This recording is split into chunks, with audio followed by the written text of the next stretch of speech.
ഇന്ന് റജബ് വെള്ളിയാഴ്ച ദിവസമാണ്. വെള്ളിയാഴ്ച ദിവസം ഓതേണ്ട സൂറത്ത് ഏതൊക്കെയാണെന്ന് നിങ്ങൾക്കറിയാമോ?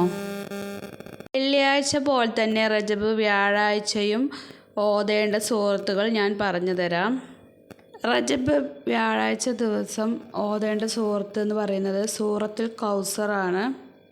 മഗ്‌രിബ് നിസ്കാരത്തിന് ശേഷം സൂറത്തുൽ കൗസർ ഓതുന്നത് വീട്ടിൽ വളരെയധികം പ്രതിഫലം കിട്ടും.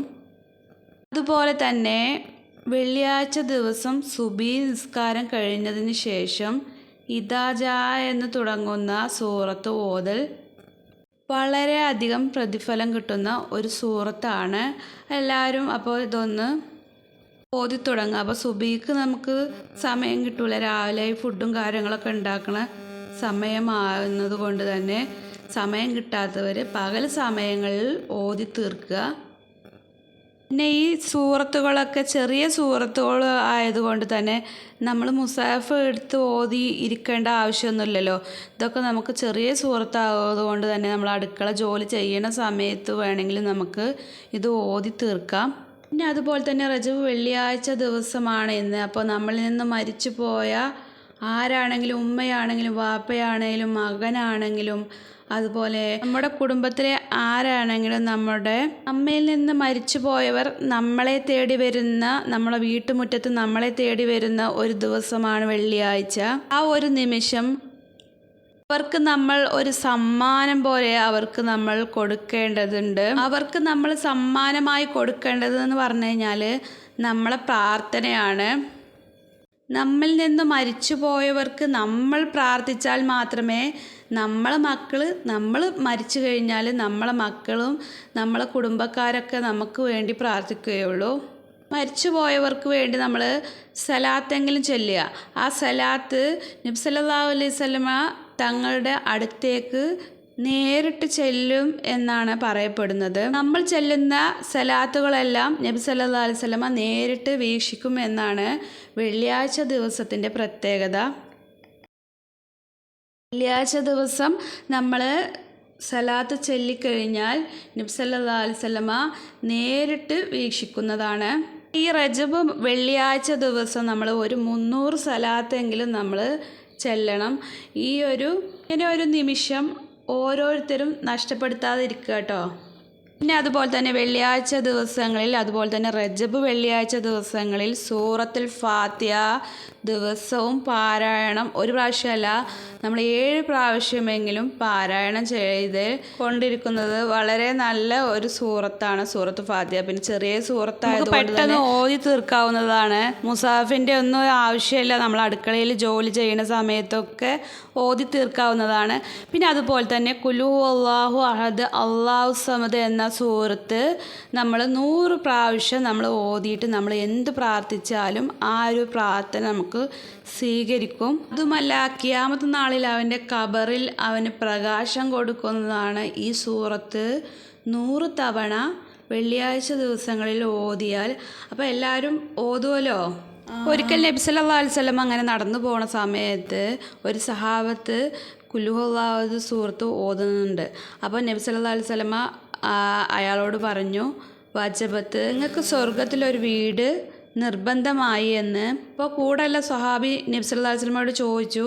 അപ്പോൾ നബിയെ 10 പ്രാവശ്യം ഓതിയ ആ സ്വഹാബിക്ക് സ്വർഗത്തിൽ ഒരു വീടുണ്ടെങ്കിൽ അപ്പോൾ 20 പ്രാവശ്യം ഓതിയാൽ സ്വർഗത്തിൽ 2 വീട് കിട്ടുമോ എന്ന് നബിയോട് ചോദിക്കുന്നുണ്ട്.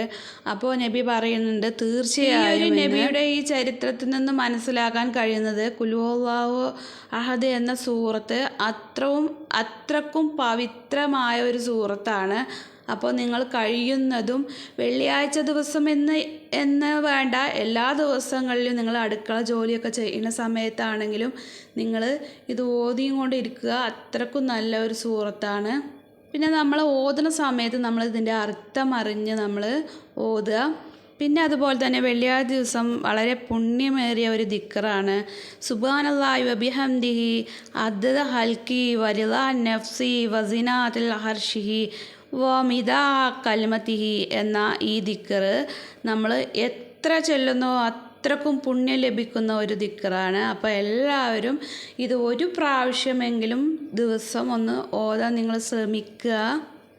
പരിശുദ്ധ റജബ് മാസം വെള്ളിയാഴ്ച ദിവസം ഈ ഒരു സ്വലാത്ത് 17 തവണ നിങ്ങൾ ഓതുകയാണെങ്കിൽ വളരെയധികം പ്രതിഫലം കിട്ടുന്ന ഒരു സ്വലാത്താണ്. അപ്പോൾ തീർച്ചയായും ഈ വെള്ളിയാഴ്ച ഓതിയിട്ടില്ലെങ്കിലും നിങ്ങൾ അടുത്ത വെള്ളിയാഴ്ച എന്തായാലും ഈ സ്വലാത്ത് നിങ്ങൾ ചൊല്ലിക്കഴിഞ്ഞാൽ നിങ്ങൾക്ക് വളരെ അത്ഭുതകരമായ ഒരു പ്രതിഫലം കിട്ടുന്നതാണ്.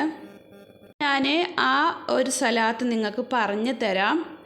അല്ലാഹുമ്മ സ്വല്ലി അലാ സയ്യിദിന മുഹമ്മദ് നൂറിൽ അൻവാർ വസറിൽ അസ്റാർ വസയ്യിദിൽ അബ്റാർ എന്ന ഈ സ്വലാത്ത് നിങ്ങൾ 17 പ്രാവശ്യം ചൊല്ലുക. എല്ലാവരും എൻ്റെ കൂടെ ഒന്നും കൂടി ചൊല്ലു. അല്ലാഹുമ്മ സ്വല്ലി അലാ സയ്യിദിന മുഹമ്മദ് നൂറിൽ അൻവാർ വസയ്യിദിൽ അസ്റാർ വസയ്യിദിൽ അബ്റാർ. ഞാനിതിൻ്റെ അർത്ഥം പറഞ്ഞു തരാം. അല്ലാഹുമ്മ സ്വല്ലി അലാ സയ്യിദിന മുഹമ്മദ്. അള്ളാഹുവേ, നമ്മുടെ രക്ഷിതാവായ മുഹമ്മദ് നബി അലൈഹിസ്സലാമിന് രക്ഷ നൽകണേ എന്നാണ് സ്വലാത്തിൻ്റെ അർത്ഥം. എങ്ങനെയുള്ള റസൂലാണ്? നൂറിൽ അൻവാർ, പ്രകാശത്തിൻ്റെ മേലുള്ള റസൂലാണ്. അസ്റാർ, രഹസ്യങ്ങളുടെ നേതാവാണ്. ഇതിൽ അബ്റാർ, ആകാംക്ഷികളുടെ നേതാവാണ്. അപ്പോൾ ഇൻഷാ അല്ലാഹ് മഗ്‌രിബിക്ക് എല്ലാവരും 17 തവണ ഈ സൂറത്ത് നിർബന്ധമായിട്ടും ഓതണമെന്നാണ് ഞാൻ പറയണത്. അത്രക്ക് പ്രതിഫലം നൽകുന്ന ഒരു സ്വലാത്താണത്. അപ്പോൾ നമുക്ക് എല്ലാവർക്കും കൂടി ഒന്നും കൂടി ഓതാം. അല്ലാഹുമ്മ സ്വല്ലി അലാ സയ്യിദിന മുഹമ്മദിൻ നൂറിൽ അൻവാർ വസറിൽ അസ്റാർ വസയ്യിദിൽ അബ്റാർ. അപ്പോൾ ഇൻഷാ അല്ലാഹ് ഞാനിന്ന് പഠിപ്പിച്ച കാര്യങ്ങളൊക്കെ എല്ലാവരും കറക്റ്റായി ചെയ്യുക കേട്ടോ. ഇന്നത്തെ വെള്ളിയാഴ്ച ദിവസം എന്ന് പറഞ്ഞാൽ അത്രക്കും നല്ലൊരു ദിവസമാണ്. ആ ദിവസം നിങ്ങൾ നഷ്ടപ്പെടുത്തരുത് ജീവിതത്തിൽ. പിന്നെ അതുപോലെ തന്നെ നമ്മളിൽ നിന്ന് മരിച്ചു പോയവർക്ക് നിങ്ങൾ ഒന്നുമില്ലെങ്കിൽ ഒരു 10 സ്വലാത്തെങ്കിലും അവർക്ക് വേണ്ടി നിങ്ങൾ ചൊല്ലുക. നമുക്കും ഇതുപോലൊരു അവസ്ഥ വരാനുള്ളതാണ്. നമ്മളൊക്കെ മരിച്ചു പോകാനുള്ളതാണ്. അപ്പോൾ നമുക്ക് വേണ്ടി നമ്മളെ മക്കൾ നമ്മളെ കുടുംബക്കാരൊക്കെ ചെയ്യണമെങ്കിൽ നമ്മൾ അവർക്ക് ചെയ്യണം. എന്നാലേ നമുക്ക് അവർ ചെയ്യുള്ളൂ. അപ്പോൾ ഇൻഷാ അല്ലാഹ് എല്ലാവരും ആ 17 പ്രാവശ്യം ചൊല്ലേണ്ട സ്വലാത്ത് മറക്കണ്ട കേട്ടോ. കൂടുതൽ പ്രതിഫലം കിട്ടുന്ന ഒരു സ്വലാത്താണ്. അപ്പോൾ എല്ലാവരും അത് എന്തായാലും ഇന്ന് ഓതാൻ മറക്കണ്ട കേട്ടോ. അപ്പോൾ ഇൻഷാ അല്ലാഹ് ഈ പുണ്യമാക്കപ്പെട്ട റജബ് മാസത്തിൽ നമ്മളെ ആഗ്രഹങ്ങളൊക്കെ ശിഫയാക്കി തരട്ടെ. അതുപോലെ തന്നെ രോഗങ്ങൾ തൊട്ടൊക്കെ നമ്മളെ കാക്കട്ടെ.